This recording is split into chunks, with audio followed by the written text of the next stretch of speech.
Hello, good evening there, and welcome to Ed News. In this week's show, we will be going way back to the 1920s to visit Laurel and Hardy. Now, the reason we are meeting these lovely young men is because of the work they have done.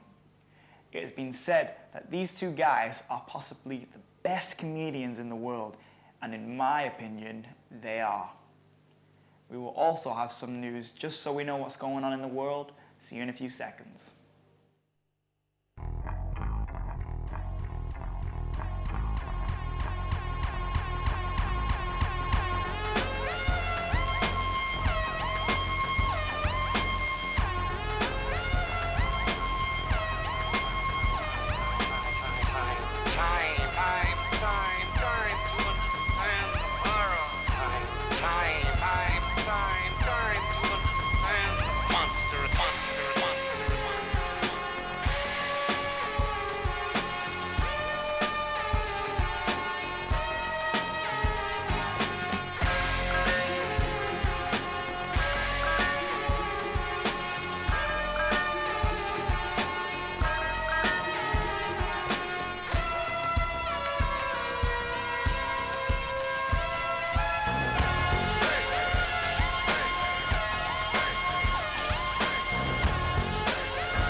Good evening and welcome to Time Tunnel TV. And it was a stunning title sequence, one of the best I've seen ever, I must say, and I've seen many, and there have been some rubbish, but that was pretty good.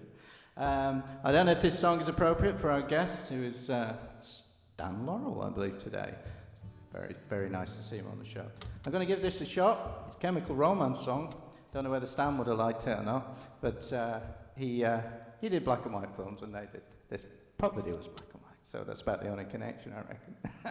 Anyway, we'll give it a go. Get your cameras right. Well, I was there on the day, sold the cause for the Queen.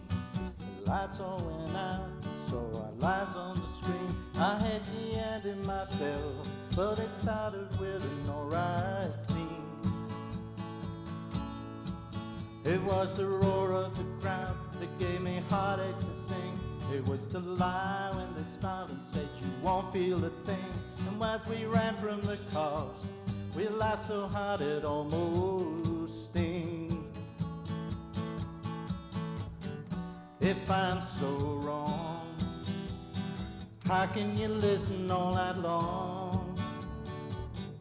Does it matter when I'm gone? Because you never learned a goddamn thing. You're just a sad song with nothing to say about a lifelong wait for a hospital stay. If you think I'm wrong, this never meant nothing to you. I spent my high school career shoving spuds on the green, 'cause I watch all my heroes fall apart on TV. Never again we get to know what we mean. If I'm so wrong, how can you listen all night long? And never after I'm gone, because you never learned a goddamn thing. You're just a sad song with nothing to say about a lifelong wait for a hospital stay. And if you think I'm wrong, this never meant nothing to you. You're just a sad song with nothing to say about a lifelong wait for a hospital stay. If you think I'm wrong, this never meant nothing to you.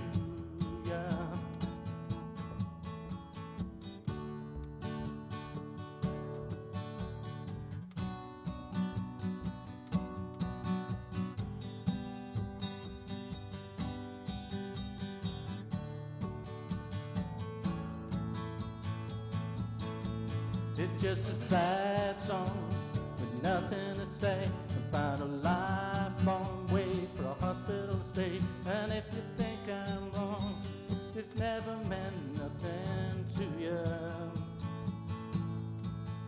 just a sad song.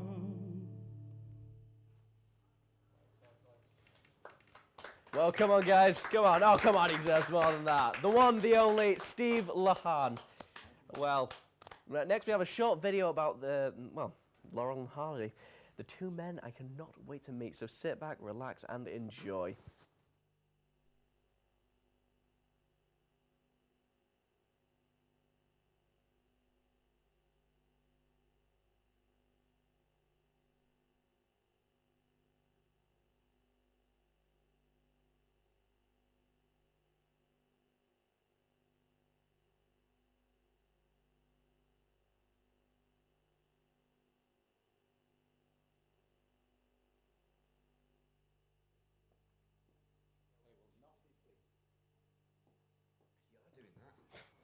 What have you done now?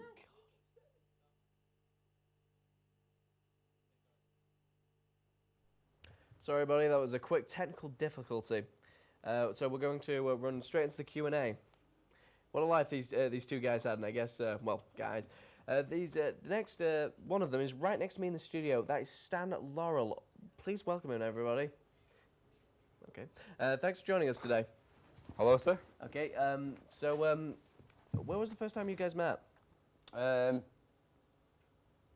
was actually, we were in a field. I was picking flowers, and he was actually lying on the floor when I was picking the flowers. He was actually lying there in the middle of this, like a daffodil field. Quite beautiful. He wasn't, no. He was a rather sluggish man with a bottle of... Sloth-like, one would say. He was basically, you can imagine him as a giant slug, because he looks like one, in a way.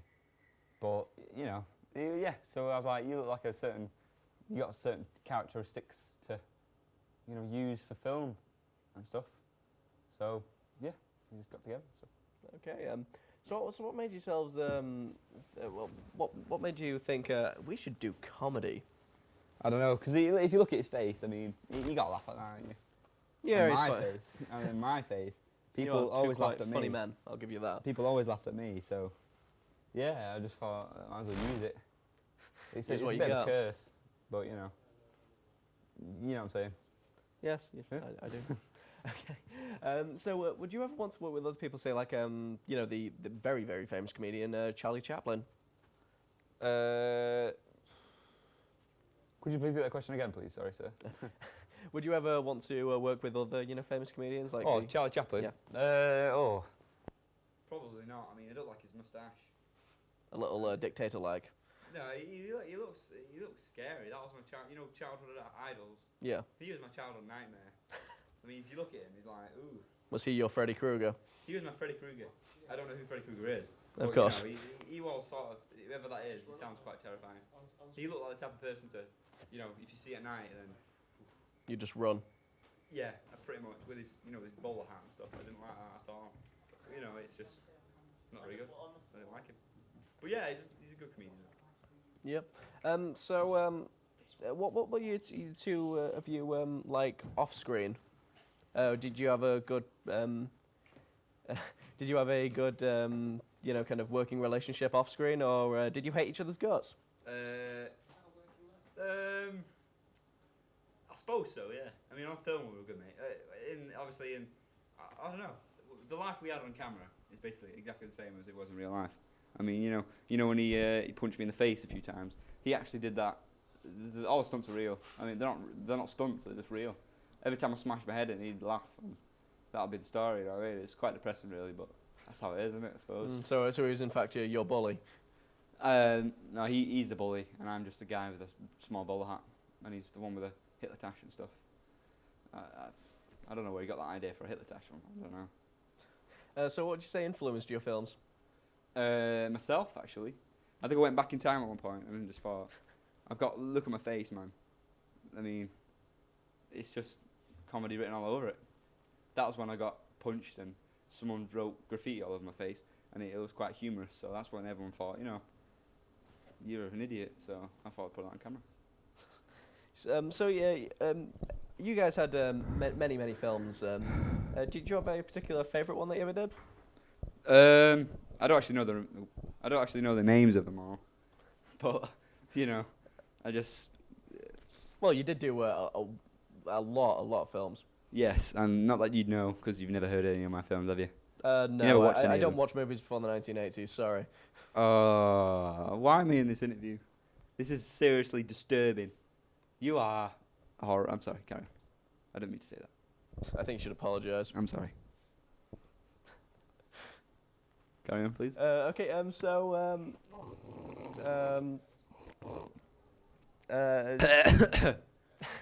Carry on.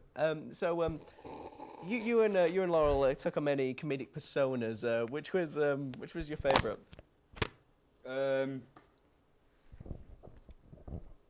Did we have any personas? Yeah, I think we like just played one cowboys person. and we played the same whatnot. people over and over again. Oh yeah. I think the best one was where we were in a desert, because over there the laws, and there's no laws at all.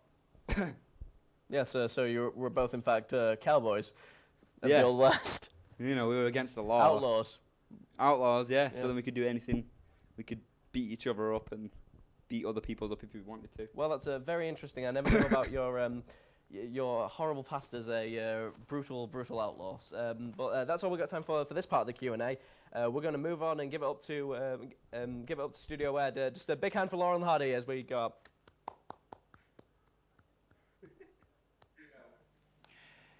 Hello, and welcome back to Ed News. Tonight's headlines of the world are: a woman named Anna Anderson tries to commit suicide in Berlin and is taken to a mental hospital where she claims she is Grand Duchess Anastasia of Russia. An earthquake hits Gori, Georgia, killing 114. It was 6.2 on the scale. And Adolf Hitler presents his National Socialist program in Munich. Also, thousands of onlookers watch as George Polly, also known as the human fly, climbs the New York Woolworth building. He apparently reached the 30th floor before being arrested. Also, there has been a bombing in Wall Street. And on to more news. The first home radio sets come to stores in the United States for £10 each. The second of the Palmer raids take place with another 4,000 suspect communists and anarchists arrested and held without trial. These raids take place in several US cities. Well, that's all for Ed News TV. Back to you at the studio. Thanks, Ed News. Nice point. Okay, thanks for that ever so much. So very enlightening. Don't you just love the news, Mr. Laurel? No. Oh, okay then. Well, we're back for some more questions with our guest Stan Laurel.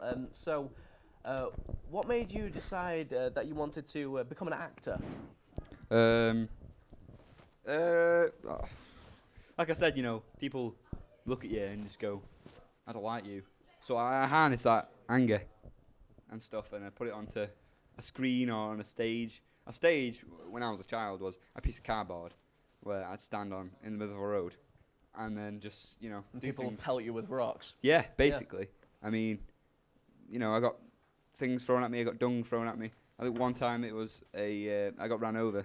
Someone purposely drove into me when I was in the middle of on this pavement, just minding my own business. And as you a were just doing child. kind of a scene from Macbeth, and then someone just Exactly, decides yeah, to yeah. run you over. But people found it more funny than that to do that. So Yeah, I mean, I'd think it'd be pretty funny. yep, I thought it was funny as well. So, did you know you wanted to go into comedy straight away? I didn't know we were doing comedy, to be honest. I thought I was just doing a scene from Macbeth, like you said. I didn't Yeah. know it was funny. Because, yes, I've seen so many plays of Macbeth where someone kicks someone in the shins and pokes them in the eye. Nothing's that bad. I mean, we do actually throw water. I got a table thrown at me once, and that wasn't very funny. So, Was it actually meant to happen, or... like I said, the stunts are real. is there anything you want to tell me about Mr. Hardy? Yeah. If you look at this face, I mean, this general face here, he has the resemblance of a pork pie. You know, his round, spherical head. He's sort of, and his tash, I mean, it's just annoying. Like I said, it's just a paintbrush. What happened, when we were fishing one day, and that's when I met him, he was swimming, and I got a hook through his mouth, through his lip. So we decided to tape it together with some double-sided sellotape. Is And to it, cover it up, we just got a paintbrush and cut off the So the rumours are true that he in fact was once a manatee and not a man. Yes, he was a whale. Manatee, not a Yes. whale. The cows of the sea. The cows. He looks like a cow of the humans, really. Yes, I suppose he does. So he was a cow of the sea. And those hats, they're not even hats. They were just like, cooking pots. Were they? Yeah, without the handles. We Ah. just put like things around them. So your movies were very low budget then? Yes, every single budget was funded by the Royal Dogs Trust, which we stole. We went into the place, we stole all the dogs, we sold them to make our films. So you were behind the Great Beagle heist of 1938? Terrible person. Actually, no, it is the year before that. They just Oh. didn't publicise that one. Right, the Because they Great didn't- Beagle didn't heist of expect it to happen. 1937 then. We have to take care of a lot of dung, though. I mean, a lot of dogs do actually, relieve themselves without warning you. I can They imagine. should do. They should have like toilets or something, but they don't. They just. Well, I'm sure somewhere on the internet someone sells a dog a toilet. I'm sure there or is. that. There's anything. You can get anything on the internet. I don't even know what the internet is. So did you think Lauren Hardy become a big success? No. Our fault. Well, that's a good enough answer for me. Okay. All right then. That's all, folks. Let's have a big hand for Stan Laurel. Come on, everyone. Okay, so I'd like to thank our guest Stan Laurel and Steve Lahan for coming on the show today. Join us next week when we go to see Martin Luther King. Bye. Well, for another time, we're going to have same song we had before, but hopefully a little better, because there ain't nothing like practice, is there? It's lovely seeing Stan on the show. What a character, eh? What a true character, eh? What's it like being alive again, Stan, even for half an hour? It's very interesting. Really? Do you want to go back to wherever you're going to now? That way. Is it? Is it that way? Yeah. Not down? Okay, no. No, just wondering whether you're in heaven or hell. I'd rather stay up there, really. Okay. Cloudy and nice. Did you tell any good jokes up there? No, I'm not. Okay, I just punch myself in the face. And Go then change that. Okay. Okay. Let's get on with it. People are saying get on with it. Well, I was there on the day they told the call for the Queen. The lights all went out, we watched our lives on the screen. I hit the ending myself, but it started with an alright scene. It was the roar of the crowd that gave me heartache to sing. It was the lie when they said you won't feel a thing. And as we ran from the cops, we laughed so hard it almost sting. If I'm so wrong, how can you listen all night long? But it matter when I'm gone, because you never learned a goddamn thing. It's just a sad song with nothing to say about a lifelong wait for a hospital stay. And if you think I'm wrong, this never meant nothing much to you. I spent my high school career jumping pushed on a green. So I watch all my heroes fall apart on TV. An old limousine, we show 'em what we all mean.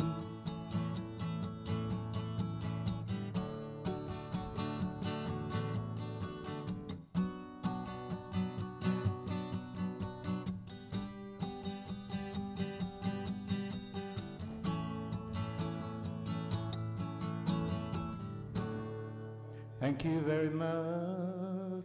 Thank you very much, and good night. See y'all tomorrow. Night night, everyone, as we fade down to black and the sun goes down. And lots of little bunnies are just walking around. And the world is nice and peaceful once again. And we wait for the camera to fade